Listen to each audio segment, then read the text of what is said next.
खाली कर लो अपने रूम क्योंकि आ रहे हैं डॉक्टर डूम।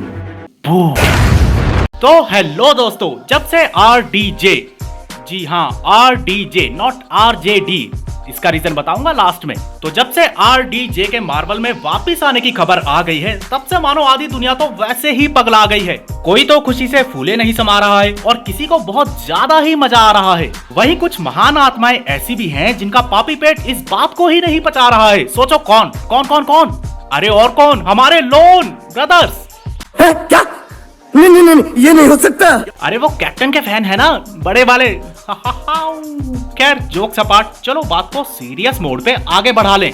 तो देखो बॉस, RDJ के डॉक्टर डूम प्ले करने की खबर जैसे ही इंटरनेट पर आई, यहाँ लोगों के मिक्स रिएक्शंस आने लगे। सबसे पहले हमारे जैसे लकड़बग्गे जिनको सिर्फ RDJ का रिटर्न मार्वल में चाहिए था, उनकी तड़पती आत्मा इस खबर से तृप्त हो चुकी है। दूसरे हैं वो लोग जो धूप में नहीं बल्कि एक टाइम लूप में फंसे हुए हैं, जो RDJ को एज टोनी स्टार्क ही रिटर्न करते हुए देखना चाहते थे। इसीलिए वो लोग इस खबर से काफी ज्यादा मायूस है। वही तीसरे वाले जो है वो तो एकदम जस्ट लाइक ज़्यूस है। इनके कुछ अलग तरह के कमेंट्स आ रहे हैं कि डॉक्टर डूम के कैरेक्टर में एक बहुत ही फ्रेश चेहरा होना चाहिए था। सीधे सीधे तौर पर ये RDJ को डॉक्टर डूम के लिए एक मिसकास्ट बता रहे हैं। ओए कुत्ता! नहीं नहीं नहीं नहीं नहीं नहीं, सबकी बात सही है और आज हम इसी के ऊपर बात करने वाले हैं क्योंकि हमारा काम ही वही है। तो देखो यार, इस बात में बिल्कुल भी शक नहीं है कि अगर मार्वल ने कैंग के मल्टीवर्स के फर्श पे रगड़ रगड़ के अपना पिछवाड़ा ना छिलवाया होता, तो डेफिनेटली डॉक्टर डूम के किरदार में हमें एक नया चेहरा नजर आता। कोई शक नहीं है इसमें, एकदम नया ही नजर आता। लेकिन शायद कुछ और ही चाहता था विधाता।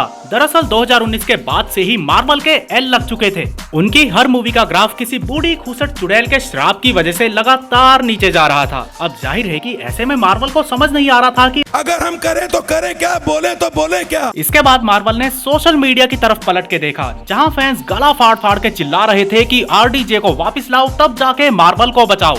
फाइनली मार्वल के भेजे में भी ये बात आ गई। लेकिन प्रॉब्लम यहाँ ये थी कि RDJ टोनी स्टार्क के रोल में रिटर्न नहीं करना चाहते थे। उनके हिसाब से टोनी स्टार्क की जर्नी का एक परफेक्ट एंड हो चुका था और पर्सनली मेरा भी यही सोचना है। और दूसरी वजह है कि RDJ की उम्र अगले दौर में आ चुकी है। वो टोनी स्टार्क को पहले की तरह यंग नहीं दिखा पाएंगे, यानी कि वो आयरन मैन को ज्यादा लंबा नहीं चला पाएंगे। लेकिन मार्वल को खुद को बचाना था, RDJ को वापस लाना था, तो इसलिए उन्होंने RDJ को एज डॉक्टर डूम कास्ट किया ताकि वो काफी लंबा चले पिया।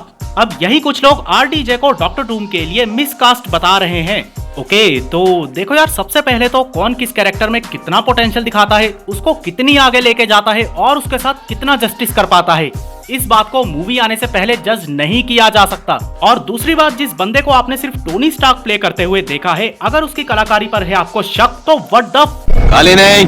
उसकी कलाकारी देखने के लिए आप अपने होम पे बैठ के शेरलॉक होम्स या फिर चैपलिन देख लीजिए। बाकी जो लोग ये सोच के परेशान हैं कि टोनी स्टार्क तो हमारी जान है, तो RDJ को डॉक्टर डूम के रूप में आखिर कैसे देख लें? तो देखो boss, Chris Evans Captain America के रोल में हमें बहुत ही पसंद है, स्पेशली मुझे पता है झूठ बोल रहा है। यही Chris Evans Deadpool and Wolverine में ह्यूमन टॉर्च के रोल में नजर आए और भाई साहब क्या ही गर्दा उड़ाए। हाँ, वो बात अलग है कि कैसेंड्रा ने चुटकी बजा के गोरी चमड़ी हटा के उनकी हड्डियों को नंगा कर दिया।